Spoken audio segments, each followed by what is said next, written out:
Bonjour, Mesdames, Messieurs. Bienvenue au Théâtre national de la presse. Ce matin, nous sommes en compagnie de la chef du Parti vert, Elisabeth May, qui vient s'adresser aux reporters en prélude à son voyage à la conférence sur les changements climatiques de Durban. Madame May.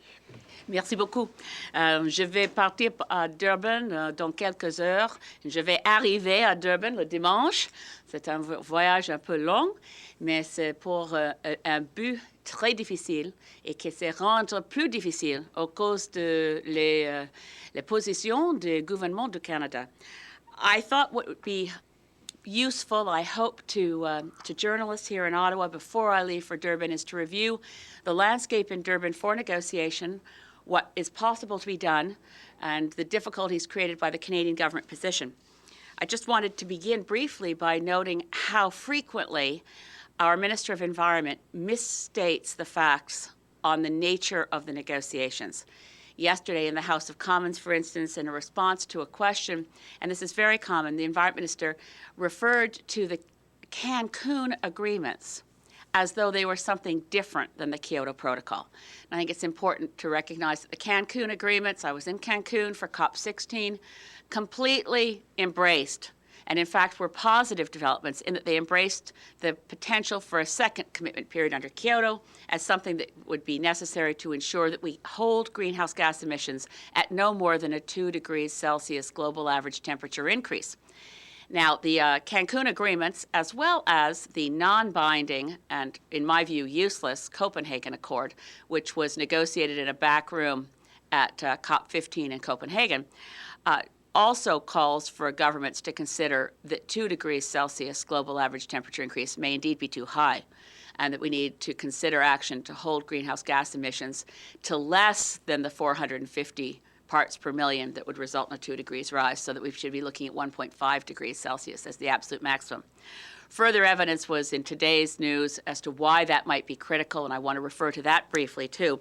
The Permafrost Carbon Network has recently published information that the stored carbon in the permafrost of the world holds the equivalent carbon dioxide of 4 times all the carbon that's been emitted by human activity since the Industrial Revolution. In other words, this is further evidence of the risks we are taking of tripping over thresholds in the atmosphere that we don't understand, creating runaway global warming by having human activity warm the atmosphere sufficiently that the positive feedback loops, such as releasing more carbon when forest fires take place, such as heating the oceans faster when Arctic ice melts, but specifically in this case, if we allow our permafrost to melt, it's really game over for human civilization.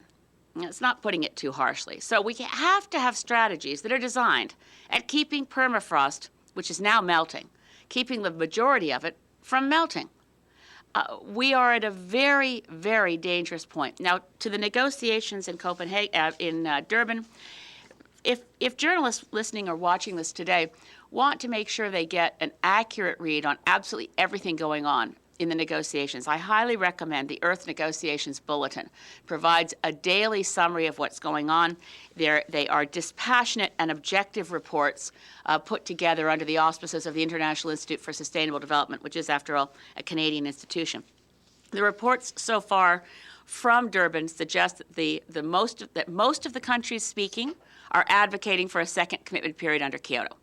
They're looking for flexibility and trying to find ways to bring on recalcitrant governments, at this point identified as Canada, Japan, and Russia. There are also reports on the ground from Durban, I'll read one, that participants were discussing, I'm now quoting from Earth Negotiations Bulletin, reports that Canada planned to formally withdraw from the protocol under Article 27 by the end of the year. Although Canada's lack of interest in a second commitment period was widely known, some supporters of the protocol seem to feel that the timing of this latest announcement would cast a shadow in Durban. It's very critical that in the time before our Environment Minister, Peter Kent, gets to Durban and begins to state the Canadian government position himself, that Canada come back into the fold of countries prepared to be responsible citizens globally. I know that it appears that the Harper government is just as firm about killing Kyoto as they were about killing the wheat board, the gun registry, pushing through the omnibus crime bill. But this is a time for people of conscience to speak up. We simply can't afford to allow our permafrost to melt, our Arctic ice to disappear. We are not in a position to negotiate with the atmosphere.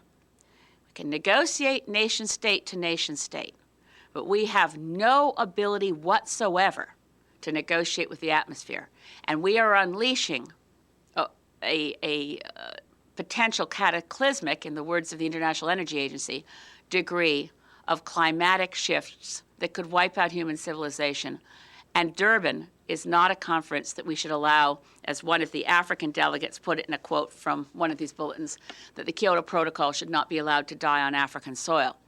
This is a time to mobilize. I certainly am grateful for the leadership shown by NGOs who put the ad in yesterday's Globe and Mail, and certainly to people like Archbishop Desmond Tutu, who are calling on Canadians as people of conscience, and calling on the Canadian government as a government that had once shown leadership internationally to show leadership again.